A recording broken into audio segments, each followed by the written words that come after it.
Bakit nang suplado ang or? Sige na. Hukay na ikaw, dig na ikaw. Ikaw na lang natira dito sa labas or pinapasok mo silang apat kasi kanina pa sila lumabas. Ayan. Bukas naman ulit or.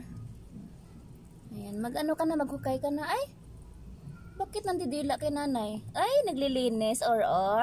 Ang pugi ni or maglinis pahinga lang ikaw dyan. Palamig-lamig lang, ha? Palamig lang or ko. Or ko, or you. Ayun, tingin naman sa kamera ni nanay, or. Tingin naman sa kamera ni nanay. Ba't ayaw tumingin ang Oreo ko? Bakit napakasuplado naman ang rabbit na ito? Nasaan na yung mata mo? Tinago yan yung kanyang mata, guys. Ayan. Hi, or. Sige na, or. Hinihingal na siya.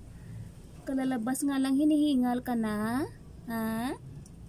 Ayan, malamig kasi dito banda. Ayan, so may mga sa gilid. Yeah, gustong gusto nila talaga dito. Ayan, si Oreo, siya na lang yung pinapapasok ko na yung apat. Kasi siya yung huli na lumabas.